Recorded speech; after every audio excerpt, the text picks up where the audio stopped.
Welcome, everybody, to episode number 9 of the Sayreville Police Department's Community First podcast. 9 episodes already, and we're not stopping now. We have a really cool guest today, a great story. We are here today with Lori Hershkowitz Skala. Lori has written a book called Road to Rosie. Lori is a grammar school teacher at Eisenhower School in Sayreville. She's been there for a number of years. She teaches kindergarten through second grade. She's currently a second grade teacher. Is that correct? That is correct, and thank you for not stating the years. You're welcome.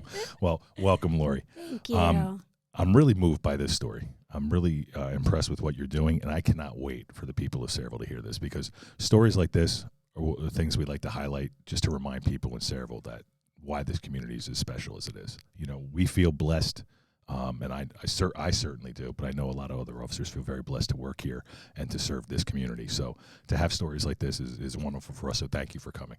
And I cannot wait to start telling this story. So, Lori, let me ask you a question. Why did you write this book? Well, first, I just want to thank you guys so much for having me here. You're all so special, and I've been able to meet so many of you coming to Eisenhower School, and you just all do such a great job, and I don't want to cry. So back to your question. I wrote the story. I'm a cancer survivor. It'll be 10 years for me in October. My husband's a 2-year cancer survivor. I lost my first dog to cancer. It's just a very near and dear to my heart. So when I was going through my cancer battle, I was watching a show on TV, and it was about a gentleman who rescues dogs and trains them to be whatever he wanted. So we went on TV. I got her. She was a therapy dog, and I got her in California. So the cover is half California, half Jersey Shore. Okay. And I brought her back here with me, and she became a therapy dog, and we'd visit hospitals and cancer patients and while they're going through their treatments and things, and she came to school with me once a week. So a lot of dogs actually got adopted from meeting Rosie, because I couldn't believe that you can get such a great rescue dog, like this poodle mix that's just lovely. So she was a lot of rescues from her. And then she became paralyzed, jumped off the couch and her back legs. So she had surgery, but she's now in a diaper. And I was told that she can no longer be a therapy dog. They wouldn't reinstate her, which I still can't believe, but I needed some other way to give back. So I decided to tell my story and help people that are going through a hard time to kind of see that your darkest times can sometimes lead you to your brightest ones, which is the message of the book. Sure. That, you know, who thought that during my cancer bout I would end up with a rescue dog and start doing all of this. So because I can't help in that way of bringing her with me to hospitals and schools anymore, I decided to write a book and donate the proceeds, half to animal rescues and half to cancer research and, you know, children going through cancer. So when you sell these books, you don't make a penny? Not one penny. Everything goes back. Everything goes back. That's and really it's nice. Amazing that throughout this book, I have met so many people that I say are like angels. Like people, I'll be doing just a book signing in a boutique, and I met a woman who lost her daughter to cancer and started a huge foundation and was able to donate to her. So it's almost like I feel like when I meet the people, I know it. In my heart, I'm very picky. I don't want to say I'm picky, but I know where I want to go and where I want to donate. Wow, that's really, I mean, it's so amazing. It's so Thank amazing you. to even be motivated to do something like that after going through that battle yourself. And I feel like I've gotten rid of, I don't want to say gotten rid of, but have passed out over 800 books. But I feel like the drive is because it is going to charity.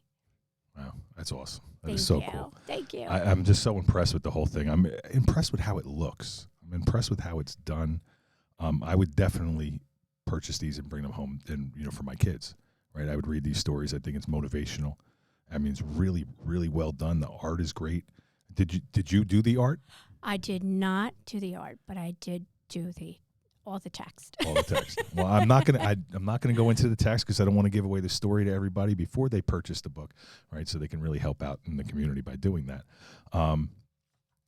So as a teacher in Sayreville, and you do something like this, do the kids get involved in any way? It's funny you say that. It was amazing. My second grade students this year actually helped me with the illustrations. So the illustrator would send me like via messenger, and I would talk to the kids about it and say, what do you think about this page? And they would say like, well, wait, Mrs. Skala, what are you trying to do here? I don't like the way Rosie looks, and she looks too sad or too happy. And so they helped with the whole part of the book, which was amazing. And then when I read the book to my class, at one point, one of the students said, Miss Skala, wait a second. This is the first time, because it's about Rosie's journey on the street and how we meet. And they realized that the one part in the story is when Rosie actually felt love for the very first time. So I take that with me when I go do author visits and camp visits, and we've done book signings a lot of places. I always say, I learn from my students. So they were, she taught me that part in the book. So I always get a big smile when I do that part of the book. Wow. That's so cute. Like, wait, one of my students noticed, and it really is. It's so rewarding. That is awesome. Now, when somebody purchases this book, right, now I'm not going to give away too much, but they do get something special, right? It's signed by the author. It is signed by the author. Is it signed by somebody else, perhaps? It would happen to be autographed. Yes, it would. However, I am the crazy dog mom that would not stick her paw in ink. So my very talented art teacher at Eisenhower School, Stephanie, I took a picture of Rosie's paw, and she drew it, and then we made the stamp. All right, so you're going to get sort of a autograph. Yes. All right. It's kind of like an auto pen or something like that. That's been done before by humans, so I'm sure that's okay for dogs. Okay. So, listen, when you sell this book, how do you do it? Is it on Amazon? Is it somewhere you can go purchase it? How does that work? I'm glad you asked. So because it's my own personal story, I have met every person that has purchased my book or know of that person that has purchased my book, because it's my story and it's very near and dear to me. It will never be on Amazon or Barnes & Noble. I do have it in a few toy stores, a few pet boutiques, but the only way you can really get it is if you follow me at Story Lori Books on Facebook and Instagram. Right underneath, there's a Google link. It's like a Google link, and they click on that, and that will bring you to the Google form, and that's how you order it. And then it's $15 for the book, and if I mail them, $4 more for shipping. Okay. All right. So what we're going to do is we're going to put a QR code that's going to link people from this video directly to your site. So hopefully that'll help things along, right? Because I know the people of Sayreville are going to want to support this, right? This is a good cause. It's a quality book. It's really cute. There's no reason to not want this. It's just the students alone, and we're not going to talk about the years, but you've taught a couple of kids, right? You've taught a few kids from Sayreville. I have taught a few kids, and I might say that almost every student at Eisenhower probably has one. Well, that's what I think. I think the residents of Sayreville in this community, it is a special place, and I think that people are going to really support this, and I'm going to encourage it.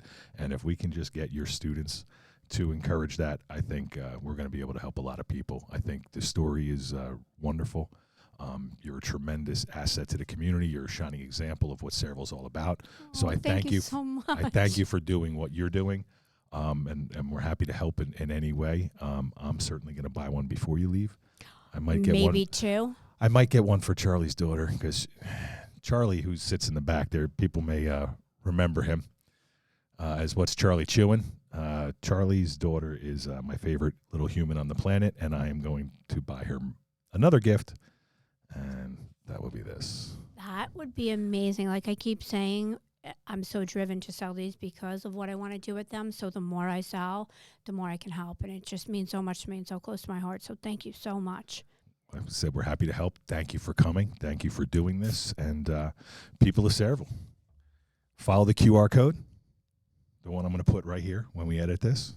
All right, follow the QR code, pick up a copy. They make fantastic Halloween bucket stuffers. Thanksgiving, right? So sit around the Thanksgiving table, talk about Rosie. Exactly. Right? Christmas, Hanukkah. We cover them all. We'll cover them all. New Year's. There is no better New Year's Eve gift than to read this story. So Sayreville, come on, let's get this going. Let's help out a great cause and a great person. And thank you so much for being here today. Thank you Lori. so much for having me. All right. Sayreville, just wanted to say one more time, just remember, thank you for watching, and just keep in mind that you are the reason that this community is special. Take care.